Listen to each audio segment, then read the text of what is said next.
Friends, मैं हूँ Shilu and welcome you all in Shilu's दुनिया। ढेर सारी शुभकामनाएँ और गुड विशेस के साथ आप सभी का दिल से मैं स्वागत करती हूँ। और जैसे कि हम सब जानते हैं कि आजकल हम स्मार्ट गृहिणी सीरीज़ के बारे में बात करते हैं, किस तरीके से हमें अपने घर का, अपने पैसों का और अपने समय का प्रॉपरली मैनेजमेंट करना चाहिए, उसके बारे में डिस्कशन करते हैं, उसके बारे में बहुत सारी टिप्स ढूँढते हैं और बहुत सारे ऐसे सॉल्यूशन निकालते हैं जिससे हमारी लाइफ और भी बेहतर बने। सो फ्रेंड्स, जैसे कि हम सभी जानते हैं कि पैसों की हमारी लाइफ में बहुत ही इम्पोर्टेंस रहती है और उसको हम बहुत मेहनत से कमाते हैं और उसका सही तरीके से यूज़ भी होना चाहिए और सही तरीके से उसकी बचत भी होनी चाहिए। और बचत के जो रास्ते होते हैं वो कई बार हम ऐसे सोचते हैं कि रैंडमली चलो इस महीने हमारे महीने के खर्चे निकालने के बाद जो पैसे बचे हैं वो हमारी बचत है। पर ये बहुत ही गलत कंसेप्ट है, क्योंकि उसकी एक फिक्स हमारे दिमाग में वो अमाउंट होनी चाहिए कि किस तरीके से हमें पैसे बचाने हैं और कितनी अमाउंट हमें बचानी है और उसका कैलकुलेशन करके हमें निकालना चाहिए, है ना? तो उसके लिए एक बहुत ही पावरफुल और बहुत ही जैसे ईज़ी भी है, ऐसा एक फ़ॉर्मूला है और उसे कहते हैं 3 जार फ़ॉर्मूला। उसके बारे में बात करेंगे और ये आपको इतना हेल्प करेगा कि आप निश्चित ही पैसे बचा ही सकोगे। तो वो फ़ॉर्मूला क्या है, उसके बारे में हम बात करते हैं आज। सो बचत का जो जार सिस्टम है वो क्या है? बहुत सिंपल एक फ़ॉर्मूला है कि आप 3 जार ले लीजिए, यानी 3 डिब्बे ले लीजिए या फिर आपको कंटेनर कोई 3 ऐसे ले लीजिए कि जिसके अंदर आप 3 हिस्सों में अपने पैसे को डिवाइड करके रखोगे। तो ये एनवेलप भी हो सकता है, एनवेलप अलग-अलग 3 बना लीजिए और फिर जब आपकी इनकम होती है ना, फिर ये 3 एनवेलप में उसके हिसाब से जैसे आपने डिसाइड किया है कि इसमें 50% आएगा, इसमें 30% आएगा और इसमें 20% आएगा, उसी तरीके से आप डिवाइड कीजिए। इसे कहते हैं जार सिस्टम। देखो, जार सिस्टम का मतलब ये होता है, एक सिस्टमैटिक वे है कि किस तरीके से हमें पैसे बचाने चाहिए। रैंडमली हम जब बचाते हैं पैसे तो बहुत सारी गड़बड़ हो जाती है, कहीं एसेंशियल खर्चे होते हैं वहाँ पे कटौती हो जाती है, कहीं फिजूल का खर्चा हो जाता है, बचत में कटौती हो जाती है। पर जब हम एक सिस्टम को फॉलो करते हैं ना, फिर ये सब गड़बड़ होती नहीं है। तो पहला जार है, उसमें आप अपनी इनकम के 50% पैसे उसमें डालिए। ये एसेंशियल खर्चे होते हैं आपके, जैसे कि राशन का खर्चा है, बच्चों की फीस है, इलेक्ट्रिसिटी पानी का बिल है, टैक्सीज है, या फिर आप जैसे कि बहुत ही ज़रूरी खर्चे हैं आपकी रोज़मर्रा की लाइफ के, उसे उसमें समा दीजिए। तो इससे क्या होता है कि आपको जो डेली नीड है आपकी, या जो भी आपकी ज़रूरत का एकदम इम्पोर्टेंट हिस्सा है, उससे उसमें कुछ गड़बड़ नहीं होगा, यानी उसमें कोई कटौती नहीं होगी और वो आराम से चलेगा। तो ये 50% वाला जो एनवेलप या जार आप बनाते हैं, वो एकदम एसेंशियल खर्चों के लिए रहेगा। सो फ्रेंड्स, जो हमारा पहला जार है वो एसेंशियल खर्चों के लिए है और ये सिर्फ ज़रूरत की चीज़ों के लिए ही हम पैसे खर्चते हैं ना, उस टाइप के पैसे हैं। आप बच्चों की फीस में कॉम्प्रोमाइज़ नहीं कर सकते, या फिर आप राशन में या अपने रूटीन जो खर्चे हैं उसमें कुछ नहीं कर सकते। आपको घर का जो रेंट देना है वो देना ही है। तो ये सब चीज़ों में आप कटौती नहीं कर सकते, पर हाँ, इससे ये फ़ायदा होता है कि आपका जो बजट है ना, वो आप कंट्रोल में रहता है, वहाँ से ऊपर नहीं जाओगे आप। इस तरीके से आपको पता ही है कि मेरा जो रेगुलर खर्चा है वो इतना होता ही है, तो आप उस तरीके से उस अमाउंट को डिवाइड करोगे तो आपकी इनकम का 50% हिस्सा उसमें जाएगा। और इससे सबसे ज़्यादा बड़ा बेनिफिट ये रहता है कि आपका जो बजट है ना वो कंट्रोल में रहेगा, कहीं भी आप गलतियाँ नहीं करोगे। फ्रेंड्स, जो सेकंड जार है ना वो 30% का रहेगा और उसमें आपको आपका इमरजेंसी फंड है, फिर आपकी कोई रिकरिंग डिपॉज़िट है या आप एफडी की हुई है या फिर आपकी एसआईपी चल रही है या जो भी आपके सेविंग्स के सोर्स हैं ना, उन सभी में ये 30% में से पैसे जाएँगे। यानी वो पैसे ऐसे हैं जिसको आप हमेशा फ्यूचर के लिए रखोगे, है ना? ये जार आपका सेविंग्स का है, यानी कि आप अचानक से कई बार कोई बड़ी बीमारी किसी को आ जाती है या फिर अचानक से आपको हेल्थ के कुछ कोई इश्यू हो गए और उसके बारे में या इन्वेस्टिगेशन करवाने हैं, तो ये सब पैसे की जब ज़रूरत पड़ती है ना, तो ये फंड आपके लिए बहुत ही काम का हो जाता है। तो ये फंड में आपको इमरजेंसी फंड में पैसे डालने ही हैं। उसी तरीके से जैसे आप कोई म्यूचुअल फंड में कहीं पैसे रोके हुए हैं या फिर कोई ऐसी स्कीम में पैसे डाले हुए हैं, उसकी एसआईपी चल रही है या फिर आपकी रिकरिंग डिपॉज़िट है, आपकी बैंकिंग सर्विस है, उसके लिए जो आप पैसे बचाओगे ना, ये पूरा बचत वाला आपका अकाउंट रहेगा, यानी 30% पैसे हैं ना, वो उसी में जाएँगे। तो इससे क्या होता है कि आपका जो फैमिली की जो फाइनेंशियल स्ट्रेंथ है ना, वो एकदम स्ट्रांग हो जाती है क्योंकि रेगुलरली वो इस तरीके से 30% आप निकालते रहोगे और इस तरीके से आपके पैसे बचते रहेंगे। और थर्ड वाला जो आपका जार है या आपका एनवलप है, उसका मीनिंग ये होता है कि आपकी इनकम के 20% पैसे उसमें होंगे। तो ये है ना आपकी लाइफ़स्टाइल और आपकी हैप्पीनेस का जो है ना वो जार है।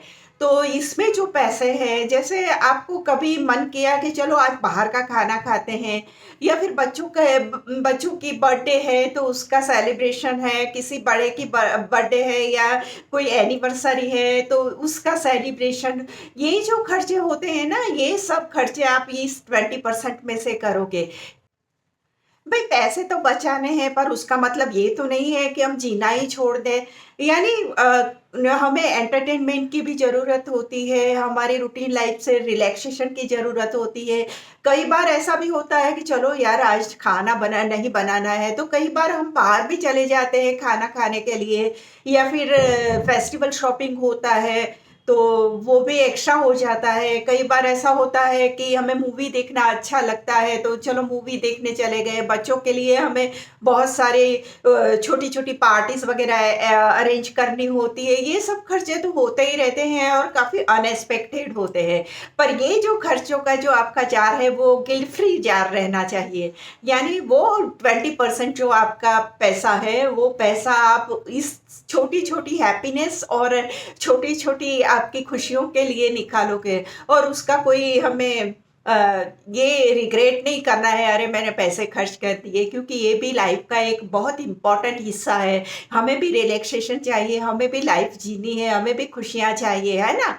तो 20% उसके लिए रख लीजिए। अनएक्सपेक्टेड खर्चों में बहुत सारा हो जाता है, जैसे कोई रिश्तेदार की मैरिज एनिवर्सरी है, आपको गिफ्ट देनी है या फिर बच्चों को कोई गिफ्ट देनी है, उनके फ्रेंड्स को या फिर कई बार हमें ट्रैवल करना होता है, छोटी-मोटी जगहों पे हम चले जाते हैं। तो ये सब जो छोटे-छोटे खर्चे होते हैं पर वो हमें खुशियाँ बहुत देते हैं, वो हमें अंदर से ऊर्जा देते हैं। तो ये खर्चों को आपको अवॉइड नहीं करने हैं। ये खर्चे हैं ना बैलेंस बना के रखते हैं। तो ये खर्चे हमेशा 20% में डालिए और उसे उस तरीके से ऑर्गेनाइज़ कीजिए कि 20% के ऊपर आप ना चले जाओ। उसी में आपको मैनेज करने हैं। यानी ये महीने ये कर लिया, दूसरे महीने दूसरी चीज़ को इम्पोर्टेंस दो। तो बारी-बारी से वो होते रहेंगे और फिर आपको लिमिट क्रॉस नहीं करनी पड़ेगी। अब आप सोचोगे कि 3-4 का तो हमें पता चल गया, पर हम उसे स्टार्ट कैसे करेंगे? तो उसके आपको 5 मुद्दे मैं बताती हूँ। जैसे सबसे पहला मुद्दा ये है कि ज आपकी जो कैश है या फिर आपका यूपीआई के थ्रू उसे 3 हिस्सों में पहले ही डिवाइड कर दीजिए। यानी जैसे ही आपके हाथ में इनकम आती है ना, उसका 3 डिवाइड कर दीजिए और फिर आगे के बारे में सोचिए। फिर सेकंड टिप आपका ये रहेगा कि आप जो 3 हिस्सों में डिवाइड किया है, उसका परसेंटेज भी फिक्स कीजिए। ज़्यादातर ये परसेंटेज प्रॉपर रहेगा कि आप 50, 30 और 20 में डिवाइड करें। हो सकता है आपका कोई थोड़ा बहुत ऊपर नीचे हो सकता है, पर ज़्यादातर आइडियल यही रहेगा कि आप इस तरीके से डिवाइड कीजिए। अब नेक्स्ट टिप ये रहेगी कि आप है ना, महीने के 3 जो एनवेलप आपने या जार बनाए हैं, उसके हिसाब से ही चलिए, यानी आपको लिमिट क्रॉस नहीं करनी है। अगर आपने 20% अपनी हैप्पीनेस और लाइफ़स्टाइल के लिए निकाला है, तो आप 25% ऊपर नहीं चले जाएँगे। हो सके तब तब तक वहाँ पे लिमिट के को क्रॉस नहीं करना है आपको। तो ही ये बैलेंस बना रहेगा और आपके तरीके से आप घर को और खर्चों को मैनेज कर पाओगे। तो सबसे ज़्यादा इम्पोर्टेंट ये है कि आप लिमिट क्रॉस ना करो, ना कोई भी चीज़ में उस तरीके से खर्चे करो कि जिससे आपको उस महीने उस लिमिट को क्रॉस करना पड़े, है ना? तो ये सबसे इम्पोर्टेंट चीज़ है। चौथी चीज़ ये है कि आप या तो कोई डायरी या नोट में सभी खर्चे और सभी इनकम और सभी चीज़ों को एक्सप्लेन करते रहिए, यानी लिखते रहिए, या फिर ऐसा भी हो सकता है कि आप मोबाइल में भी उसे नोट कर सकते हैं। तो उस तरीके से पर आपका ट्रैकिंग रहना चाहिए कि कहाँ पे पैसे खर्च हो रहे हैं, कहाँ ज़्यादा जा रहे हैं, क्यों गया है पैसा यहाँ पे अननेसेसरी, वो सब आपको पता चलेगा। तो ये बहुत ही ध्यान रखना चाहिए कि उसका ट्रैकिंग होना चाहिए, पैसे क्या कहाँ से कहाँ जा रहे हैं पैसे, उसका हमें पता होना चाहिए। एंड लास्ट एंड फाइनल, आप 90 डेज़ तक इसको ट्राई कीजिए और 90 डेज़ के बाद आपको एकदम क्लियर पिक्चर होगा कि आपका पैसा किस तरीके से जा रहा है, कहाँ पे एक्स्ट्रा जा रहा है, कहाँ पे अननेसेसरी जा रहा है, कहाँ पे आप रोक सकते हो, कहाँ पे आप और भी बचा सकते हो। ये सभी पिक्चर है ना, आपको 90 डेज़ के बाद क्लियर हो जाएगा। सो फ्रेंड्स, देखा आपने, आपको वो ये 3-4 वाला जो फ़ॉर्मूला है वो कितना काम में आएगा। वैसे हम रैंडमली भी ये सब कर सकते हैं, पर उसमें है ना आपको रिज़ल्ट पता नहीं चलेगा। पर ये एक ऐसी सिस्टम है कि जिसको आप बहुत ईज़िली अपने बजट को कंट्रोल भी कर सकोगे और जिसके ज़रिए आपको पता भी चलेगा कि आपके पैसे कहाँ जा रहे हैं और आप कहाँ पे बचत ज़्यादा कर सकते हैं, है ना? तो जो गलतियाँ हैं वो हमें तभी दिखेंगी जब हम उसे नोट डाउन करेंगे, उसको ट्रैक करेंगे तब। तो ये था आज का वीडियो और आई होप कि आपके लिए बहुत ही बेनिफिशियल रहने वाला है। छोटी-छोटी बातें हैं पर हमारी लाइफ में बहुत असर करती हैं और हमें बहुत जब हम उसको एप्लीकेबल करते हैं ना तब रिज़ल्ट भी दिखता है और तब हमें रियलाइज़ होता है कि ओह! मैंने ये पहले क्यों नहीं किया, है ना? तो आज का ये वीडियो सबके लिए बहुत ही बेनिफिशियल रहने वाला है और अगर आपको मेरे वीडियोस पसंद है तो प्लीज़ मेरे चैनल को सब्सक्राइब कीजिए, लाइक कीजिए, शेयर कीजिए और मैं सो फ्रेंड्स, मैं आप सबको यही रिक्वेस्ट करना चाहूँगी कि देखो, इधर-उधर की बातें और दूसरी बातें बहुत सी होती रहती हैं, बहुत सारे वीडियोज़ आपको मिल जाएँगे, पर इतनी काम की और इतनी इम्पोर्टेंट बातें जो हमारे रोज़मर्रा की लाइफ में इतनी हेल्पफुल बनेगी और हम सब जानते हैं कि हमारी जो लाइफ है ना, ये इतने प्रैक्टिकल टॉपिक्स के ऊपर बहुत डिपेंड करती है। तो ऐसे जो प्रैक्टिकल है हमारी लाइफ के लिए, ऐसे टॉपिक्स लेके मैं आती हूँ और मुझे बहुत खुशी है कि आप सबको वो बहुत यूज़फुल भी रहेंगे।